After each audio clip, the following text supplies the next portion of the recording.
Məni tərk edib getdiyin gündən Həsrətin qəlbimə dərd qəm elədi.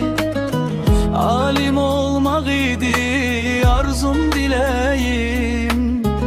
Sənin eşqin məni şair elədi. Eşqin